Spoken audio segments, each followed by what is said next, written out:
Hey, good afternoon, good evening, everybody. Welcome to Tech Means Business from the Mentor Me Collective. My name is Dominique. I'm the Chief Strategy Officer here at MMC. Thank you for taking the time to share with us. Thank you for taking the time to really come up and support the events. We have a lot of good content. We got a couple of dope people here that I would like for you to meet. And I just want to get started. So, of course, Tech Means Business is a 2 week non technical careers in tech because as you know a lot of people we have a lot of technical jobs but not a lot of like information about the non-technical, and so we have Mr. Morris Milton here. He's going to be sharing a lot with tech sales, but before we get to him, because he's the main attraction, I just have a couple of things I want to run by y'all. And so once again, greetings from the Mentor Me Collective. Super excited to have y'all join there and very thankful that y'all took the time to come out and really support us. Oh, hi, Tabitha. Thank you for coming here. We really appreciate it. So I want y'all all to take a moment and share and just share it, whether it's on your LinkedIn, your YouTube, your Twitter, whatever that you're using. Please take a moment to share and really connect with us. This time we're celebrating Financial Literacy Month with some of the greatest Black technologists. And before we get into that, I want y'all to drop a couple of emojis in the chat and just tell us where you are in your non-tech journey. Are you in school, in boot camp, or self-learning? Are you applying for your first role? Or are you growing and glowing in your career? We want y'all to know that regardless of wherever y'all are at, you are supported here, you are loved here, and we just want to see you succeed. So wherever you're at, you're on the way, and we just love to see it. And guess what? We just launched our event hub, and it has all the events. You can go there right now and you can just see all the stuff that we have lined up for Tech Means Business. Please go through it. That's at MMC Event Hub from Bitly. And so I also want to take a couple of moments to talk about this upcoming event we have about Make Design Accessible. And you can register for that event at bit.ly/MMC-hub, the same one I just gave y'all. That's about accessibility in the design space. And we love, love, love for you to come out and just show your support. Y'all have been amazing throughout all these series, and we want to continue to have that energy. And again, define all odds. That's right after Accessibility Month, because for Accessibility Awareness Month, we have a lot coming to y'all talking up, about what it means or what these people are doing to make everything accessible content to everybody. Again, you can register for these events at bit.ly/MMC-hub. We also have an upcoming remote week in Orlando, Florida from May 29th to June 4th. You don't have to come for the full thing, but it's a chance to meet with other tech professionals, meet with the MMC. There's a lot of dope people coming. I've seen the registrations. And if you would like to register now, we would like for you to go to bit.ly/MMC-travel. We also have a referral zone. And just look at all these amazing companies here. We have Microsoft, Brasilia, Apple, Zillow, Google, and many more. These people are taking the time out to give referrals because, as you know, in this space, about 70% of the people that they like to hire is through a referral, and the other 30% is through cold. There's no cold appliance. So please, we want to amplify y'all and really give y'all a chance to get through all these jobs. There's a lot of dope jobs. We really want to see y'all in these careers. And for that, just visit bit.ly/MMC-refers. And now I want to take you a moment just to introduce you to the team, our mentorship programs. Make sure that we can let you opt into our text reminders, visit our FC shop, and finally our Financial Literacy Month giveaway. So as you can see, this is just a couple of people. We have a fuller team now, and I'm happy to introduce everybody. That's Chanel Power, the Power, Mrs. Make It Happen herself. She puts on all these events with all these lovely people, and she does a lot for us and for the community.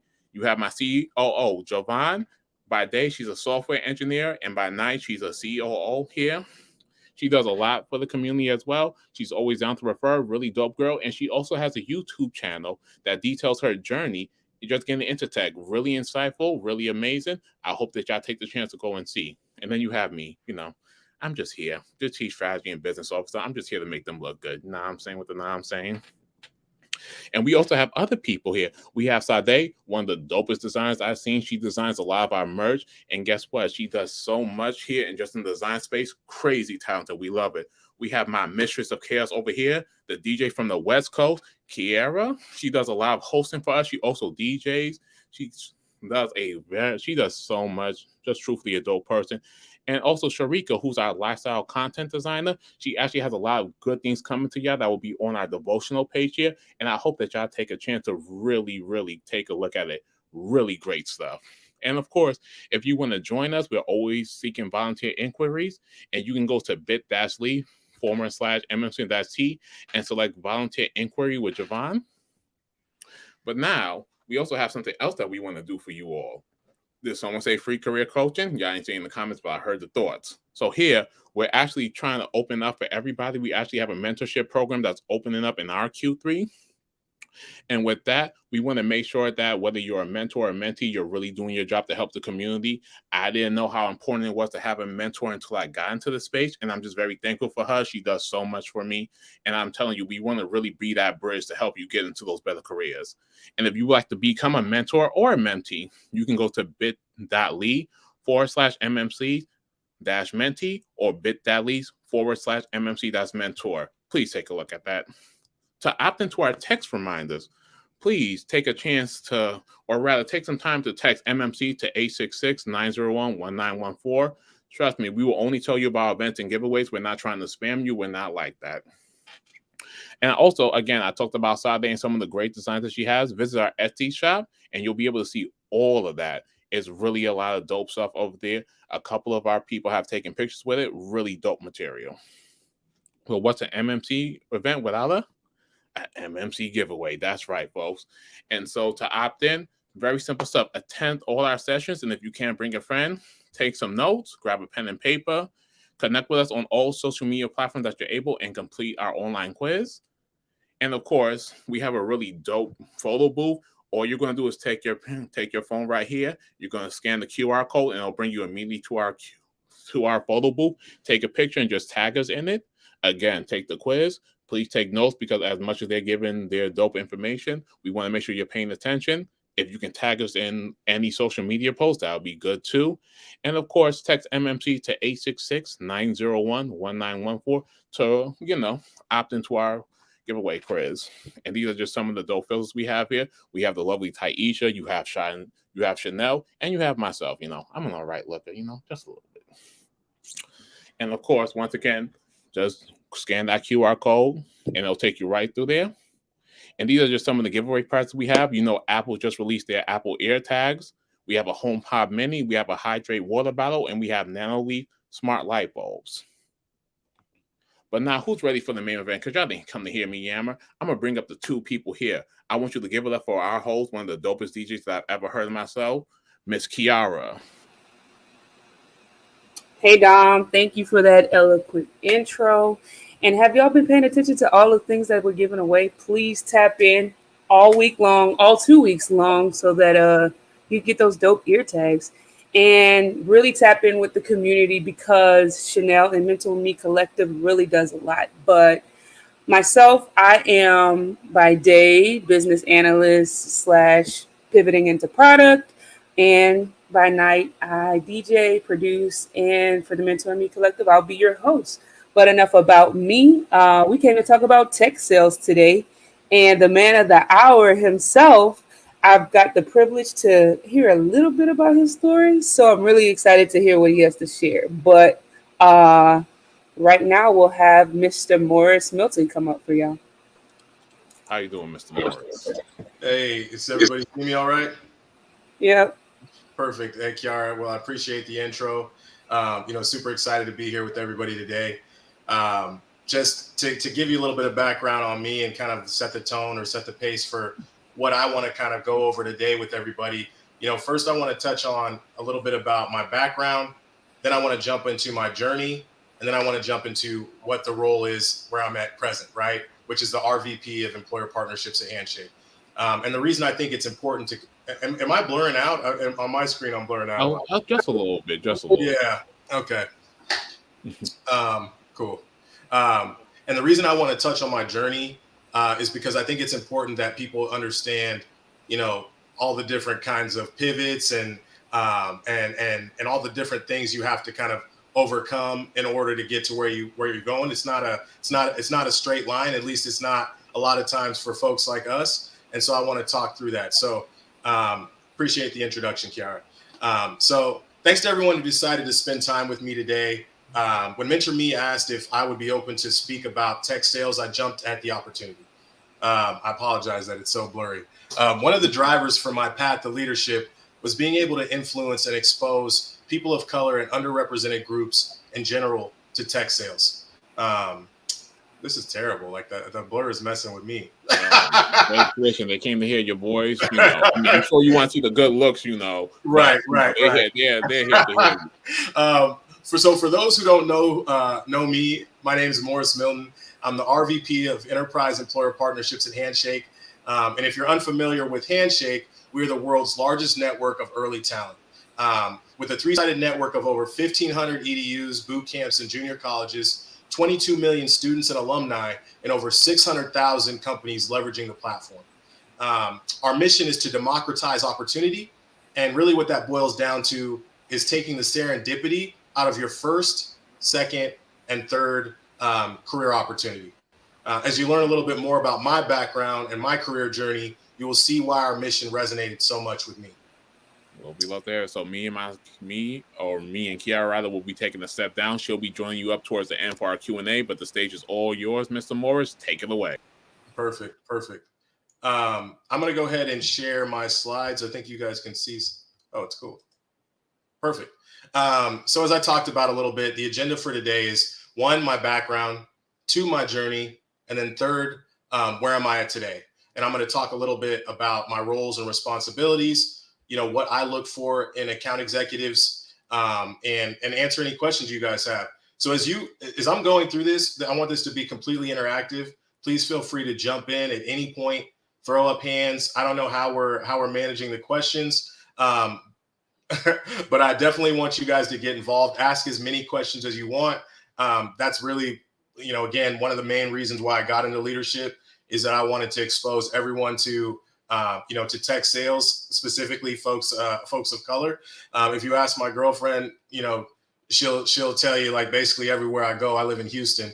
Everywhere I go, every time I have a conversation, I'm like, what do? You should think about this. This is how it benefits us. So I just want to, this is your time to ask questions about what I do and anything related to sales. So my background. I was born in Vallejo, California, but raised in the blue-collar town of Vacaville, California.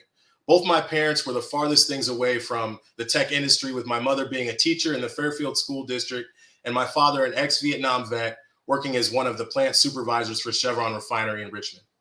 I say this because I had no idea there was an industry of technology roughly 50 miles away to even dream about as a career path. My mother, one of 8 children, was the daughter of a sharecropper who later bought the farm, which we still own in Louisiana. And my father, a country boy from Chunky, Mississippi, grew up an athlete with multiple scholarships to HBCUs before committing to his best friend / cousin. He's from a small town, so family is best friends, basically, that if he went to Vietnam, he would go with. As for my friends, the men were their parents were construction workers, contractors, refinery workers, mailmen, etc. And the women were real estate agents and worked at the outlets or the DMV. Vacaville at the time, where I'm from, is not an affluent place. And so the job opportunities just weren't there. And being exposed to technology or all these kind of other career paths wasn't something that I was experiencing, right? So I say all this to paint the picture that no one in my circle of influence was in the industry or gave me exposure to where I am today. Cool. So the journey, this is the fun part, right? I could have labeled this part the reinvention of myself if I really wanted to, because there's so many different things that happened during my journey and to where I am today that really shaped the story, right? And so please feel free to ask questions. I want this to be interactive. So college for me was a scholarship to Oregon State. I played tailback. On my trip to Oregon State, I met Ocho Cinco, Hushmanzada, Derek Anderson, Steven Jackson. So it was kind of the heyday of Oregon State, and I was super excited to be a scholarship athlete for them. Sadly, I got hurt. And so the next thing for me was another scholarship to Montana State. And again, another injury. And at that point, I was trying to recalibrate. They asked me to stay along, be a graduate assistant.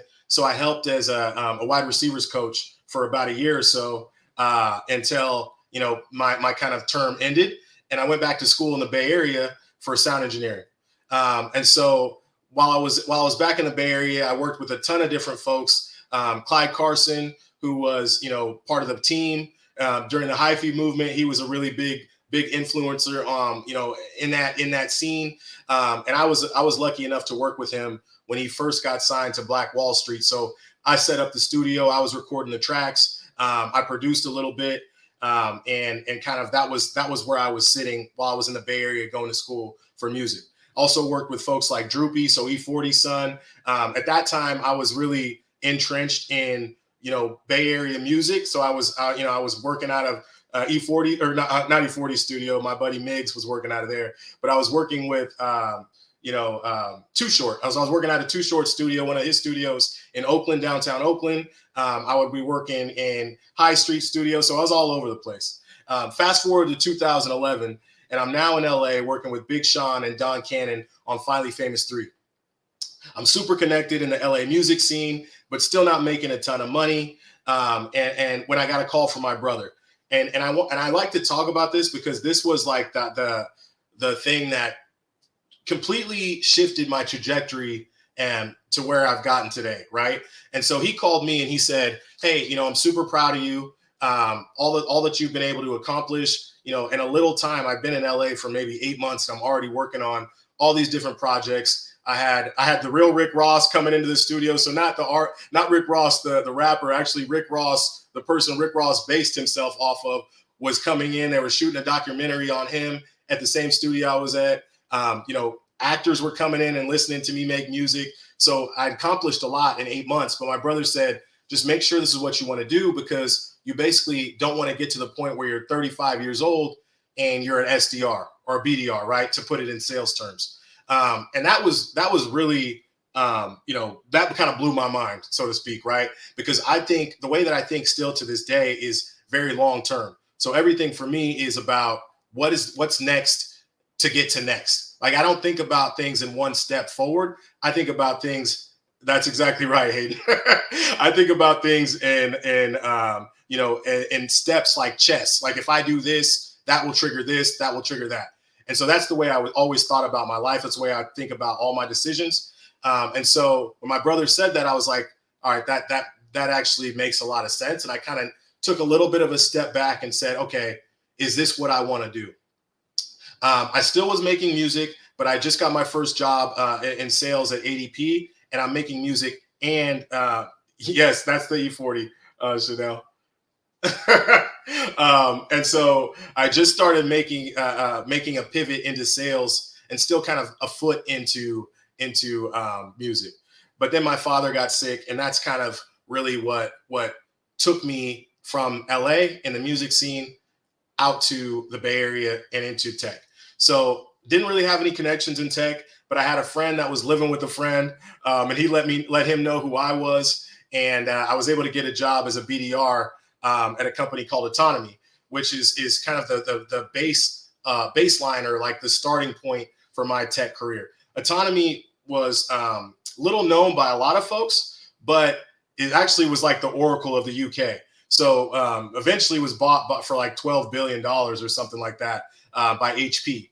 During that acquisition, I actually I learned a ton, right? Like, when a company is getting acquired, you see what's happening with the workforce. So there's a ton of transition. Things are constantly changing. One of the things that benefited me was that folks had either got let go in the positions around me, or had chosen to go to other companies. And so at one point, I was the only BDR supporting a whole team of individuals. So one, it was incredibly lucrative for me, because I got paid on deals that I sourced, but it also gave me exposure to everyone in the organization. So as long as I was doing what I needed to do, I started to gain, advocacy around everybody in the sales org. And so that's one thing I want to flag as well.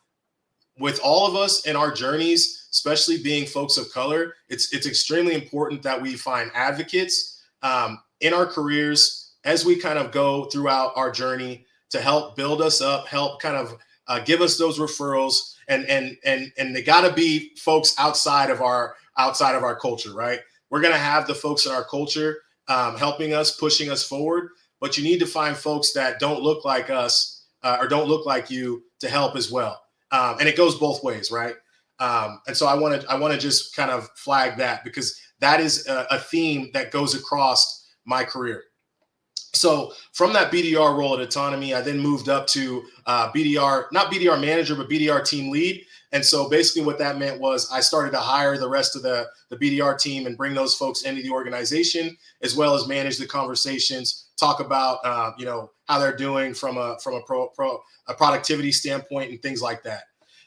Next for me was a company called Curie. And so from BDR lead and BDR, I moved to Curie and became a strategic account executive. And what that means is I worked on a 2-person team and worked on, our Fortune, top 100 companies, right? So it was folks like Unilever, Heineken, Coca-Cola, all these different types of organizations. And that was my first kind of closing role in tech, where I worked on deals up to 125K or so, and then helped socialize those deals with other organizations with the AE that was working them as well.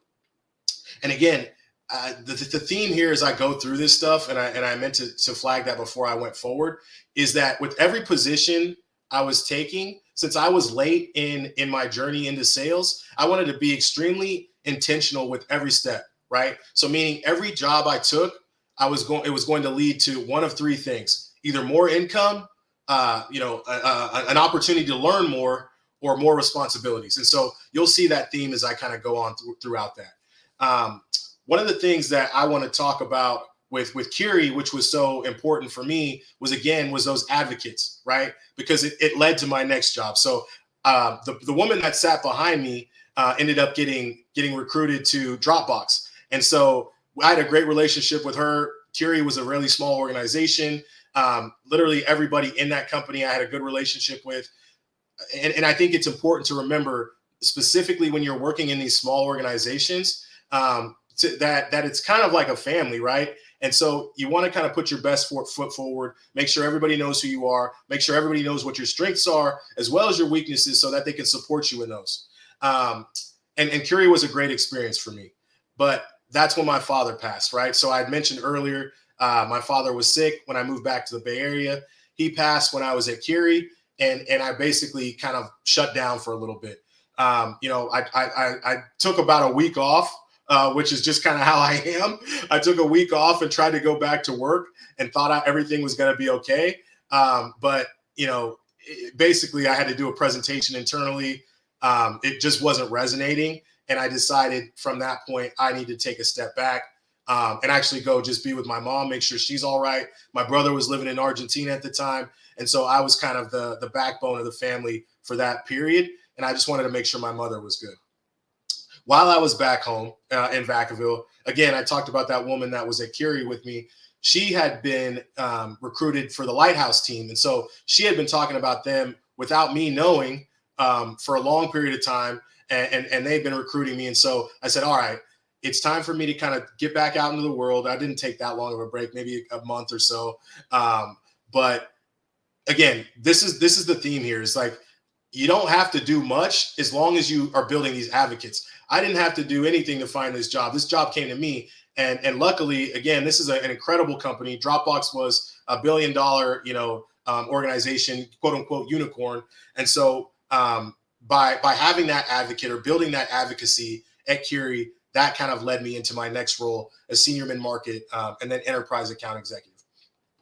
Dropbox was a pivotal time in my career because, and I also want to mention this, when you work at companies like Dropbox, where it's a pretty big company, all really extremely smart folks with a big brand, what's going to happen is when people choose to move on, you're going to have 1 million feelers in all these different organizations. So for me, why Dropbox was so huge to my career is because I got to speak several times on some of the big deals that I closed, as well as I spoke about, police violence. And this is in front of a company of 2,000 people. My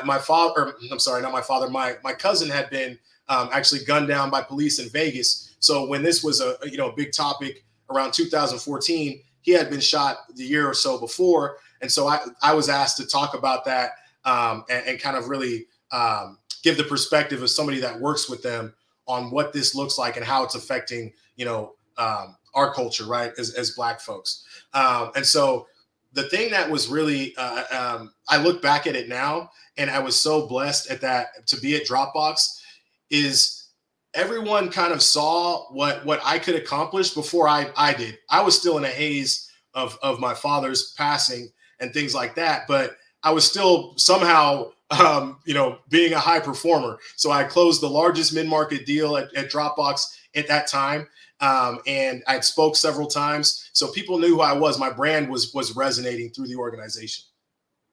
And what that did was it had all the sales managers coming to me before they were going to roll stuff out to the rest of the team. I was kind of the quote unquote leader without being the team leader of all the AEs in the San Francisco office. And so anytime they thought they were going to, they wanted to roll something out, they would come talk to me a little bit about it first to get my perspective, to see if I thought it would resonate. And so those were kind of the types of advantages that it got me by being a high performer. Another thing that really affected me and kind of set me on the trajectory of leadership was they told me that I was going to be a leader. They were like, Morris, this is how everyone sees you. So since this is the way that you're going, even without trying, learn a little bit about what it means to lead. So learn why forecasting is so smart or so important to the business. Talk to finance, figure out like how we're put pricing together. So they started driving me towards these engagements and starting to understand the pieces of sales before anybody or before I had internally even wanted to really dive into those things. So it was an extremely valuable position for me. This kind of goes back. My next role goes back to my first role, where I met one of my closest friends and one of my biggest advocates throughout my career. And so that led me to Domino Data Lab. And I'd met the person that brought me to Domino Data Lab back when I was a BDR. He was a fellow BDR, and somebody had came to him. He had gotten to a point in his career where somebody had came to him and asked him to run corporate sales at a company called Domino Data Lab. And so he gave me a call. He said, "Hey, Mo, I'm getting this opportunity. I don't think there's anybody better to help me build this team out. I've never really managed quota carrying reps yet, but I know, you can come and help me kind of like guide this ship."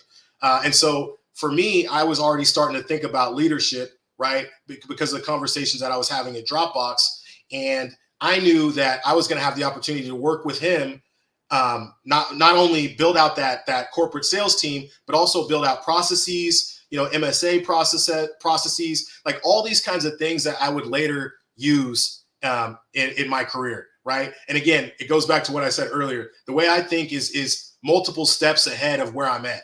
So I knew that I wanted to be in sales. I knew that I wanted to be a sales manager. Once I knew that, I knew I needed to understand these things. I needed to get experience doing X, Y, Z to get to the point that I wanted to be what I thought would be a good sales leader. Domino Data Lab was a great experience from that standpoint, where I got the opportunity to build things with a close friend and somebody that I learned a ton from, as well as an organization that was super, super intelligent, right? These were Bridgewater types of engineers, right? And so the whole organization was built on, quantitative math, right? And so what we were building was this data science platform that allowed people to build, algorithms in order to determine, things like lending or utilizing time, all different kinds of things and uses for there. We're at that point. So I'm going to take a pause. I've been talking for a really long time, and one thing I hate to do is talk for too long. I want to take a pause and see if there's any questions before I start going deeper into my career and to where I am today.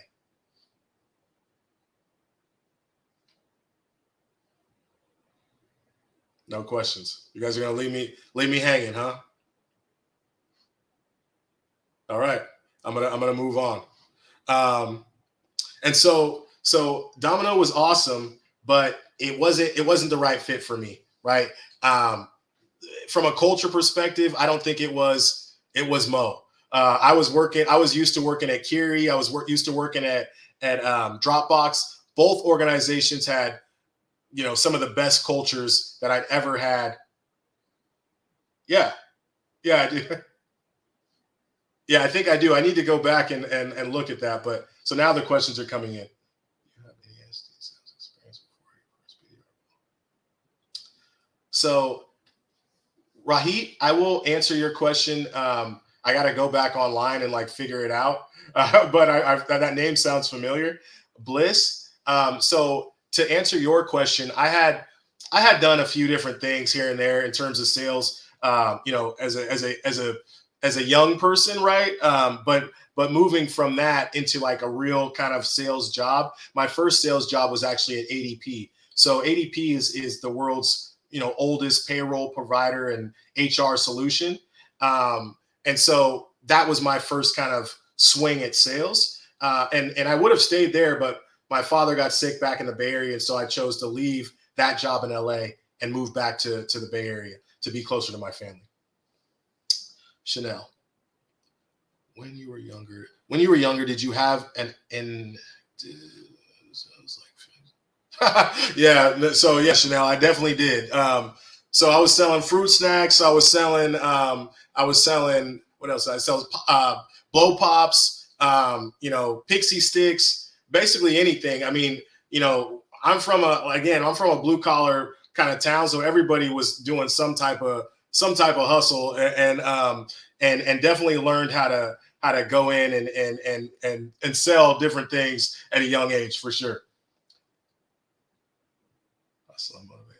Can you talk a bit about your view on helping others when it's not your job? You've seen you do it and build relationships because of it. No, great question, Hayden. So I think the main thing for me, and this kind of goes into my mom and some of the values that she instilled in me and my father as well, is my family's from the South. And if you know anybody from the South, it's all about giving. If you go into somebody's home from Mississippi, Louisiana, any of those places, they will literally give you everything they have in their refrigerator, and you're not even hungry. And so to Hayden's question, for me, that was something that I always saw my mom and dad doing. That was something that, my mother was active in the church. I was taught to kind of go help out in the food banks, do all those kinds of different things. And so that was just a trait that was instilled in me. So when I went to college and played football, I was a team captain, actively trying to help put people in positions to win. Similar to when I got to business, it was the same thing. If there was something I saw somebody struggling with, I identified that early, tried to get in there and figure out a good way to kind of push the idea towards them on how they could shift their thinking to help them be better at that individual thing. And I think those types of things, they stick to people. And as they go on through their career, they're going to remember, oh, Morris helped me do X, Y, Z. Morris helped me, get over a hump. And now I'm doing X, Y, Z. So all those kinds of things, giving back, even though for me, it was just something that I like to do, I still like to do. It's also something to kind of flag as ways to get your brand out there and leave a mark on individuals as they move forward. Let me make sure I answered all the questions before I go to the next piece. Sarah, I love it. I mean, I was doing everything. So, yeah, there wasn't much that I didn't figure out how to make a buck on. When I was in elementary school, I had a lawn mowing service with another guy. I think we were in 3rd, 4th grade, but it was just me on my own. Nobody was telling me to do this stuff. I was just about making money, and I was going to figure out how to do it. Right. And nobody was going to stop me, really. I was going to figure out how to make the money. And that just was always something in me, and that competitive kind of nature that is instilled through sports and my parents. I was just lucky to have those types of folks driving me. So from Domino Data Lab, I actually took a step back, right? It wasn't the right fit, and I didn't want to jump at the next decision or at the next piece in my career. So I took a step back, took a little break. I think I took about a month or so to kind of recalibrate. And again, this goes back to this theme that I talked about, building advocates, leaving an impact on individuals everywhere you go. The co-founder's fiance at Domino Data Lab actually was the chief of staff for Ripcord. And so she came to me and said, hey, T-Rob said we couldn't keep you, but you left on your own, and he's sad, but there's an opportunity for us at Ripcord to pick you up if it fits. And so for me, I always like to know somebody in an organization. I went and did my due diligence. Ripcord had just got $56 million in funding from Google Ventures. The CEO was Steve Wozniak's best man in 2 or 3 weddings. They think we were like number, 100 or something on Crunchbase at the time. So it was a super exciting company. And this was my first director level role.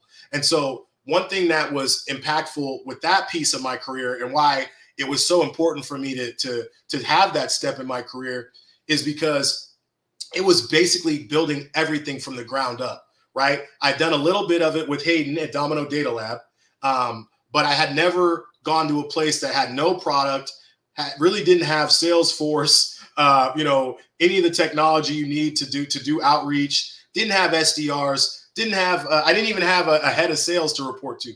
This was everything kind of put on the back of me and the other individual that was working there. And so this was an extremely valuable, pertinent part or step in my career as I went forward, and kind of like helped give me the tools I needed to be successful in my role now at Handshake. I'm going to take a pause and answer some of these questions. Can you talk about how you, as someone coming from a blue collar background, fought imposter syndrome and built your executive presence? I love that. I love that question. So my story is, it goes back to just school in general, right? Like I grew up in Vacaville, California. It's predominantly a Hispanic city. I grew up on the old side of town, so it was mainly Hispanic and white. The other side of town was, more African-American and Indian and some of the different groups. So it's a pretty diverse city, but it's kind of broke up. I say all this because when I was young, I struggled to figure out what was my identity. There wasn't a ton of other Black students. My best friends were Mexican and white, right? So I was still trying to figure out who I was. But the hard part of that was in a class of where you're maybe sometimes the only Black person, I was easily distinguishable. So, and my laugh is ridiculous. So anytime I laughed, I got in trouble. And I'm saying this because basically my whole career in school was me in trouble. and that's the God honest truth. I spent 2-3 birthdays in Saturday school in high school. And this wasn't because I was a bad kid. It was just, I just kind of, again, it just felt like I was always the person pointed out. To your point, this was something I always had to deal with as a child, right? Like I already was dealing with trying to figure out or make my presence known as being this person while I was young, right? Also the confidence that comes with playing sports and being successful in sports. So it's 2 worlds when you're young, right? One is you're in school. Well, 2 worlds if you play sports. And the other part is you're an athlete. So I was extremely successful as being an athlete in top 25 in Bay Area in my position, going to state and long jump and doing all those other things. But in school, I was not struggling academically because I tested in the gate. I did all that stuff, but I was basically labeled this bad kid. And without sports, I probably I don't think I would have been able to make it through school. And so by the time I got to my career and left college and done all those things, I had built up such a hard kind of callous towards to people saying things about me or not thinking I could do things or whatever it was in life, that there was really nobody that could stop me from doing what I needed to do other than myself.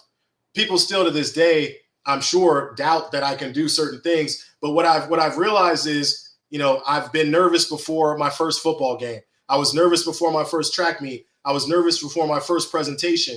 I was nervous, when I sold my first deal.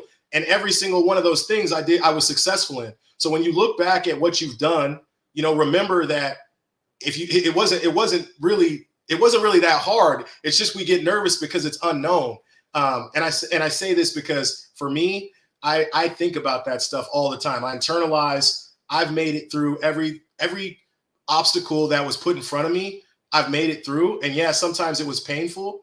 But I'm here today, right?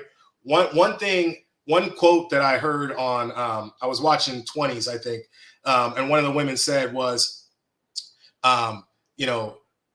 breaking through the ceiling is painful, right? The glass cuts, and so all of us are breaking ground. We're making new ground. We're getting further and further than the generations before us. So yeah, it is painful, and sometimes it's uncomfortable.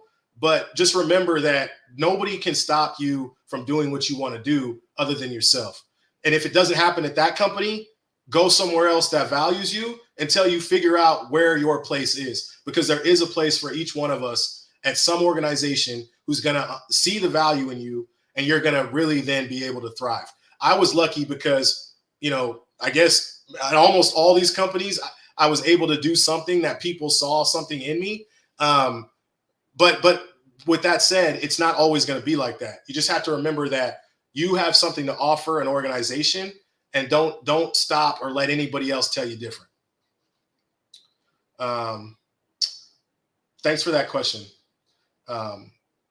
If you're coming into tech sales with sales experience, if you're coming into tech sales with sales experience, can we expect to still start in the SDR, BDR role? So Simone, that's a really good question. So the thing about tech sales is it's very, very, very, very broad, right? And all organizations handle it differently. So the smaller the company you're going into, the more opportunity you have to grow faster. So some small companies say they have a team of, or the whole company is maybe 50 people. And a company like that, if you have some sales experience, they may put you right into a SMB, mid-market, even an enterprise role based on whatever your experience is. Other organizations that are larger and more sophisticated will probably put you through that BDR track or SDR track because they want you to learn the business. Enterprise sales is extremely complicated. Not hard, but it's complicated. And you have to understand all the different facets of it to be successful. And so good companies don't want to put people in positions where they're going to be unsuccessful. I hope that answered your question, Simone. Love has vulnerability and honesty. If you're loving this content, cool. So I think I answered the rest of the questions. I will jump through to the rest of my career, and then we can jump into where I'm at today, as we're kind of rounding the bend here with about 15 minutes left. So I talked about my time at Ripcord. From there, I went to Plaid, had an opportunity to be the first external hire on their enterprise sales team. So kind of as they started to build out their enterprise footprint, they needed folks that had leadership experience and understood how to basically build a moving ship. And that's what tech sales is at startups, right? I haven't worked at a lot of Oracles or Salesforces. I've worked at companies that were literally figuring out how to put together processes on the fly while being successful. And so Plaid was a great example of that, where super successful company, but they were moving up market and they needed people who knew how to move up market. That led me to Handshake, right? And so the crazy thing about Handshake is Handshake started recruiting me back in 2017 and a half. I don't remember when, 2017, 2018. So they had been on my radar for a very, very, very long time. One thing that I loved about Handshake then was the whole idea of democratizing opportunity. Again, I come from Vacaville, California. It's 50 miles from San Francisco, yet I had no idea that tech was even out there, that this was an opportunity for me. Pause while I take a drink of water. What I love about Handshake is Handshake is allowing you as a student, or if anybody who's a student in school, to take the burden off of them and actually put the burden on the employers. So students just say they're open to roles, and no matter where you live in the United States or the UK, the companies will find you and start pushing jobs your way and telling you, hey, we'd like to interview you. We'd like to have a discussion. So it's an amazing way for folks to get exposure into all these different organizations. For me, why the time was right for me at Handshake was, one, I got an opportunity to meet with Jess, who's an incredible leader, who's the head of enterprise sales. So I roll up to her. And one thing that we talked about outside of just the business and how's the health of the business and, what is the average deal size, kind of those things that you ask when you're trying to size up an organization, was we started talking about diversity and inclusion, right? Something that's it's been important to me my whole entire life. Coming from where I'm from, as well as my family, my mom and father coming from these racially tense environments and telling me the history of crosses being burned on my mom's yard, like really horrific stuff. So I was always in tune with diversity and the challenges that we face as individuals of color, right? But also, my parents always said, if people respect you, respect them back, right? No matter who they are. But why the time was so right, and I think what kind of sparked me, really, not only the conversation I had with close friends about Handshake, Hayden, I think, who's on the line, was instrumental in me actually going to that place, or going to where I'm at today. But Jess said, I believe that every company's dynamic or landscape should look like the landscape of America. So if there's 13% African American, we should have 13% African American representation. If there's X amount of women, that we should have that type of representation. And I've always believed that, and never made sense why other companies weren't doing that. But to have a sales leader who was thinking the same exact way as me when it comes to things like diversity, equity, and inclusion was super impactful. And so that was something for me that really resonated, and one of the main reasons why my journey led me to Handshake.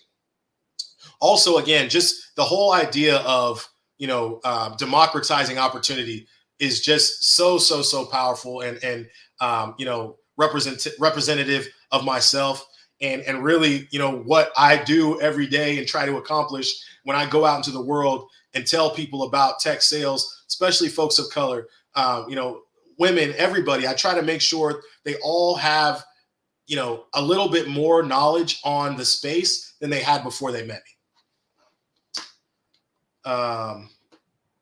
Cool. No questions. Yeah, no, it was definitely something that was awesome. Simone, awesome. Yeah. So we're in almost every HBCU and 92% of all higher ed. So almost every college is leveraging us now. And as we move forward, we're actually moving into junior colleges as well, since there's a huge kind of need for talent in general, right? We're in one of the most competitive talent spaces ever. And so we're moving up market or down market to other institutions as well. Cool. So where am I today, right? Currently, I'm the RVP of Enterprise Employer Partnerships at Handshake. So what that means really is enterprise sales. My responsibilities include things like working with product on our modules, making sure that our value propositions are in line with the way that we want to position them from a sales perspective. I work extremely close with sales ops to make sure pipeline, rules of engagement, and processes are where they need to be, especially in a constantly growing organization. Again, even though Handshake is super sophisticated in the way that we attack sales, and we're now a $3.5 billion organization, we still have room for improvement, right? And so we're always going to try to work to be better. And sales ops is a huge part of how we tackle some of those challenges. Some of the other things that I obviously am doing, I'm forecasting up to Jess. So Jess is the head of enterprise. I handle around a $7 million pipeline. And so I'm constantly forecasting up to her, make sure she has, is privy to what's happening with the deals from my team. Other things that I leverage is from a technologies perspective is Gong, Pathlight. I'm always doing a pulse check on what's happening with the individuals on my team. Where are the gaps? Where can they get better? And then I work with sales enablement if it's something that's an issue that's challenging across other folks, to make sure that that gap is filled. For me, again, one thing that I think it comes from sports as being a team captain, I'm always trying to identify where the gaps are. I'm obviously pouring in to where you're doing well, but I also want to make sure that when people leave me, nobody's going to stay on my team forever. But when people leave me, I want to make sure they're the best they could possibly be when they go to their next job, whether that's management, whether that's another senior enterprise executive level. I want them to leave me being the best AE they could be. I see some questions popping up. Are you hiring on your team? So actually, I am hiring on my team. I have one open seat, and I manage Central and East Coast. So if they're in the Central East Coast area, I'm definitely open to talk to them if they have enterprise sales experience. Are roles available for folks who are viewing?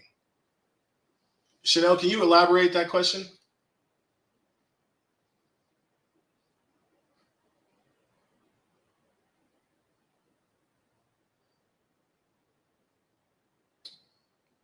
Are roles available for folks who are viewing? So I think I answered it, but I want to make sure. Let me know if I didn't answer it. So yes, I do have one open seat available. Okay, great. Just making sure. So we got about 7 minutes left. I see my moderator popped on the screen, so I don't know if she's gonna give me the music to play me off. But does anybody have any questions while I'm still on here and available to y'all?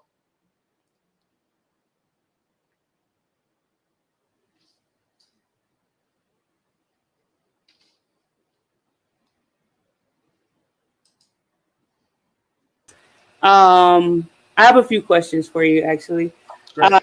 Really appreciated your whole journey, all the pivots you took. I really see why you're in sales. I think I'm ready to start like tomorrow. Also, I mean, this is not a sales question, but Finally Famous 3, did you on Hometown? That's like one of my favorite songs. It's one of the best songs. So I was working with him. I didn't even know who he was yet. Like I had just got to LA and I was so like entrenched in Bay Area music at that time that I wasn't even really up on Big Sean. He had done Finally Famous 1, Finally Famous 2, whatever. Like I hadn't heard him. I don't even think I ever went back to listen to him. But at that time when he came in, I knew he was gonna be somebody. His flow was incredible. He was doing a style that really nobody had. He was super humble at the time. He had a whole kind of like entourage around him. But I got to work with him and Don Cannon, in the studio, just me and those two working on, the cuts for the records, the canon, all those kind of cuts that are put in the songs. Yeah, I was the one editing those and doing all that stuff. Wow. And being like, hey, nah, you got to go back in the booth and redo this. Like, we need another take. So that was me. So I've always been a producer. So I've worked with a ton of artists. I've done songwriting, and I've always been the type of producer that's like really, really close to the artist and making sure every take is what it needs to be. Again, same kind of. I address everything in my life the same way. When I was played football, it was about being the best and making sure everyone around me was at the best of their abilities. Music was the same thing, and now in sales, it's the same thing. Everybody on my team, everybody that's in contact with me, I'm always positive for the most part. I'm just that type of individual, but I want to make sure everybody's the best they can be. So I identify what the challenges are very early and make sure I'm pouring into that and getting them to the skill level that I think they can achieve. So I know you said you always think about your move strategically. So you were thinking 10 steps ahead when you decided to make that pivot from music to sales. But is there anything that like you ever struggled with, like in your journey? From what you've articulated, I heard that you made the best out of all of your situations. But is there anything you struggled with? Yeah, what's funny is that I forget sometimes about the struggles because, again, everything for me is like I go back into football or sports. My dad was like a big sports person, and like no matter how good I was, he was always like, you could be better. And I think that's honestly my gift and my curse to the world is like anybody that's in contact with me, I'm always going to try to get the best out of them. And I know it's challenging sometimes, it's painful for folks. But to go back to what you said, I forget because when I played football, when I played tailback, when I fumbled the ball, like I literally had to forget about it because I couldn't keep thinking about it and be good at my job and keep running the ball. If I keep my eye on the fumble or I think about the fumble for too long, I'm a fumble again. So that's the way I always think about life. But no, I mean, my very first tech sales job, the manager put me on plan. Like literally could have ended my whole career. I just started. I don't know if he had an issue with me as an individual because I hadn't even been there long enough to be on a plan, right? So he put me on a plan. Literally, I had to do X, Y, Z to keep my job. And luckily, God bless, he left for another company, and I got a new manager who I'm extremely close with today and love, and actually going to see in September. He took me to Tulum like a few months ago. So all these people that I met in my career, I try to stay really close with. They're all integral to the success that I have. I'm integral to their success. He was my very first manager in tech, and now I'm doing referral calls for him. So, it all goes in a circle. But I hope that answered your question. Definitely. I really feel like you do have to stay in the present moment because if you keep thinking about those flops, you're going to flop again. And 100%. What you focus on expands.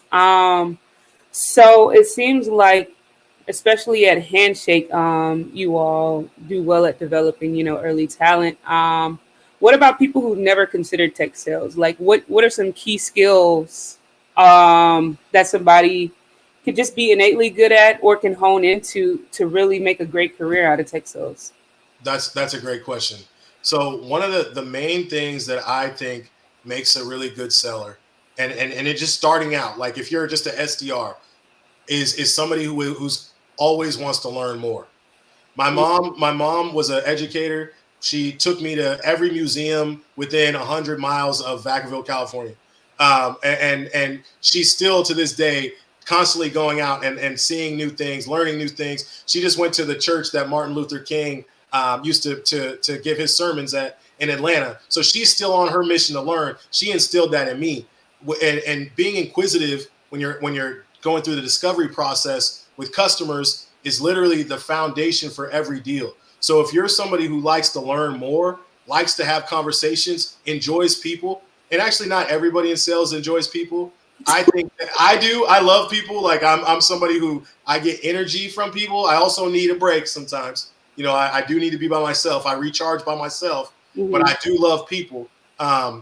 If you like to learn about things and you're just one of those people, you go up and you just start asking questions, you're going to be if people help you and support you, you will be a good seller. I see a question. Where would you find an entry-level tech sales position? Maybe on Handshake? Well, so if you're in college or you're an alum that was on Handshake at some point, you definitely can find jobs on Handshake. I also suggest there's a ton of recruiters out there. Like the way that my career kind of got revving before I got this huge network was through these like weird kind of odds and ends recruiters that would come up and say, hit me up on LinkedIn and say, hey, I got this job as an SDR or BDR or whatever, check it out. And so you kind of have to have a few things under your belt before you can a lot of times go to that big company. Sometimes you can make it if you can walk the walk and you carry yourself the right way and you have good communication skills, you can definitely get into these organizations. But other times it's best to try to find there's like these one-off recruiting companies where it's just one guy or woman running these companies and they have contracts with tons of different organizations. And so they're always constantly looking for roles and new people to come in and work at their organizations that they're serving. So don't shy away from like the startups because a lot of people want that name behind their name but you build the foundation for your toolbox and your skills at startups, right? I suggest every single person who's not at a big company now, I don't even want to work at a big company. I did almost work for Google. And so I was in the final phase of being one of their named accounts. So I would only have one account and work one account. It would have been like, I would have carried a $5 million number or something, but only had one account to work on. But for me, why I think it's so imperative that as you're getting your career started, you focus on startups is because startups are going to be the ones that they can shape you, right? Sometimes if you're at the right startup, they're going to be around you, kind of supporting you in your growth. You're going to be able to make mistakes more often and learn from your mistakes. And you're also going to learn more about business in general. Why I love sales is because sales is the one role in any company that touches almost every other org. So me as a salesperson, when I was just an account executive, I'm working with legal, I'm working with finance, I'm working with product, I'm working with, you name it, I'm working engineering, like you name it, I'm working with them. And so if you just want to learn business in general, sales is the best kickoff point. And from there, you can just figure out what you want to do. That's beautiful. I think we'll take one more question. Is Handshake just for the young bucks? I'm changing careers and would love to do tech sales, formerly in IT risk management. So is Handshake? No. I mean, Handshake is not just for the young bucks. I'm not even that young anymore. I'm almost 40. Well, I'm still young. I still feel really young, but no. I mean, so every company, I think's landscape is different. Most folks have kids on the enterprise sales team, so they're not they're not kids themselves. The SDRs are a little bit younger, but most of the time, enterprise sales is going to be folks that are more experienced. I definitely think your IT experience could be applicable somewhere, right? There's technology that is around IT risk management that you could probably go in and sell that better than anybody else. Thank you so much. Well, I've learned so much. I was up here Googling SDR versus BDR. It's almost the same thing, to be honest. Yeah, but y'all definitely network, reach out. Do you have anywhere that they could reach out to you or anything that you wanted to share? Yeah, I mean, literally anybody on this call today, add me on LinkedIn, send me a message. I will do my best to get through the messages, and I always will give you advice. If I can't help you at my company, I know a million people. I mean, ask Hayden. I know people all over tech that are hiring different roles, and I can plug you into different areas. I have friends that are CEOs of some of these companies. So just reach out and I'll try to do my best to help. Awesome. Yes, Mentor Me Collective dropped his LinkedIn. Make sure y'all can connect. I learned so much, but even more so, I have been inspired. So I really appreciate you taking the time to talk with everyone. I'm sure it looks like a lot of people got a lot out of it. So we really appreciate you. And thanks for your time. Cool. Thanks, everybody.